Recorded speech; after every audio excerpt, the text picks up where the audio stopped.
Alright guys, so this is the introductory section to chapter 8, which deals with polynomials. So what we're going to be doing in this section is adding and subtracting polynomials, which is nothing new to you guys. You've been doing this since, probably middle school.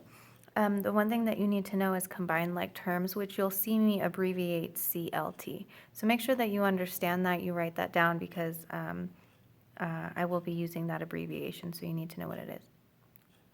Another thing that you need to know is what a like term is.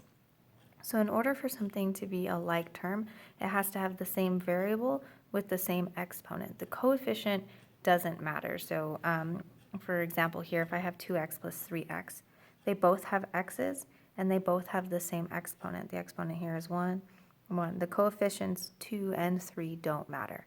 So when you combine like terms, you only combine the coefficients. So you'd have 2 plus 3 is 5, and then the x's just carry over. It's not x squared because you're not multiplying it. You're only combining the coefficients. Same thing here. I have y squared, same variable, same exponent. So you just combine the coefficients. So you have 2 minus 5 gives you negative 3y squared. The variable and the exponent do not change. So what you're going to see kind of in this section is you're going to have each polynomial separated by parentheses. Now, a common mistake that happens here is you'll want to FOIL it right away because you see it in parentheses, so don't FOIL. That's incorrect. Okay, that's not what we're doing. We're adding and subtracting. So because we're just adding, the parentheses can just drop. You can rewrite it if you want to, if it confuses you. And now you're looking for like terms. The variable that we're using is r. I have r to the 4th power here and r squared here. I cannot combine them, but I can combine this 5 and this 4. So 5 plus 4 is 9, minus r to the 4th plus 4r squared. Now technically this is the correct answer here, but I want you to put them in standard form. So you guys should know by now that standard form goes in order from the highest exponent to the lowest. Okay, so here we would want to put the negative r to negative r 4th first. The next highest exponent is the squared, so plus 4r squared, and then plus 9. Okay, that's all you need to do for these. I have another example. This one gets a little more complicated. Because I'm only adding, you can go ahead and drop the polynomials. Drop the parentheses. So you have negative xy minus 13x squared y squared minus that double signs there. It's going to give you a negative x squared y squared plus 4xy. Now we have two variables in this example, x and y. Now you need to make sure that the variables have the same exponents when you start combining them. So you can just start left to right. The exponent on this x is 1. The exponent on that y is 1. We cannot combine it with this one here because the exponents are 2. Same thing here, but these have x1, y1 there. So we can combine the negative xy and the positive 4xy. Negative 1 plus 4 is 3xy. I'm going to cross them out after I use them to kind of clear up this expression that I have here so that I can see what is left over and what can still be combined.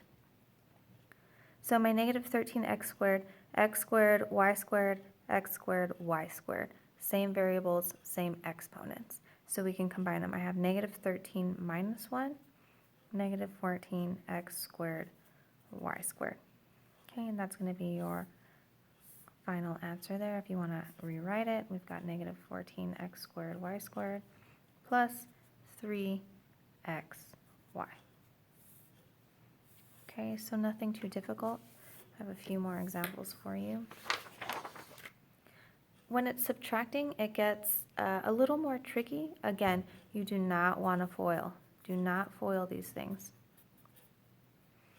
What you do need to do is distribute this negative here. Okay, so you'd have to distribute it to everything inside the parentheses. So I recommend that you rewrite it so that you don't, mix anything up. The first term does not have a negative in front, so it just drops down. So we have a negative a squared plus 3. Negative times a negative is a positive.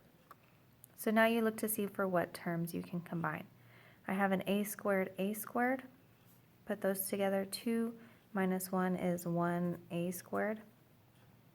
Negative 1, positive 3 is positive 2.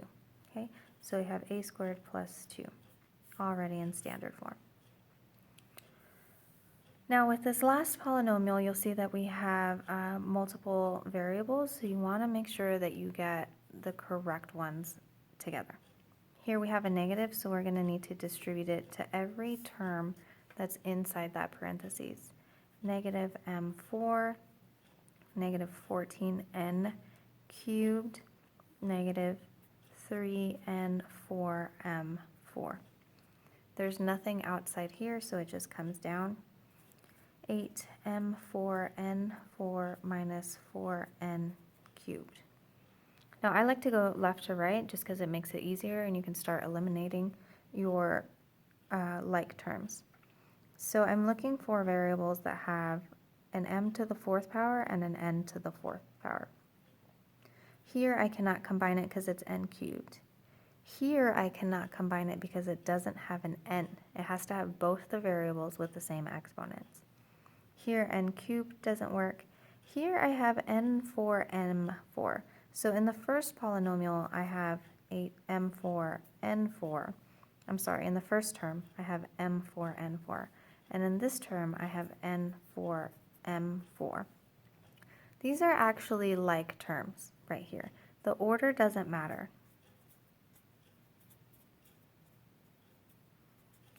Okay, it doesn't matter what order they're in as long as it's the same variables with the same exponent. The reason that works is, I can tell you that 3 times 2 is equal to 6. Well, I can also say 2 times 3 is equal to 6. So it's just the multiplication property there. It's not going to change the actual value of the term. So I'm going to combine this 8 with this negative 3. And when you combine them, it doesn't matter what order it is. You can put them the m, n, or nm. So 8 minus 3 is 5, m4, n4. I'm looking for an n cubed, which I have right here. Negative 4 minus 14 is negative 18n cubed. Now I don't have anything to combine with this negative 4, so it's just going to come down here at the end. I'm sorry, the m to the 4. It's just going to come down here. Okay. And that's it. There are a couple Khan Academy's homeworks that are due. If you have any questions, shoot me a message or ask me in class when I see you.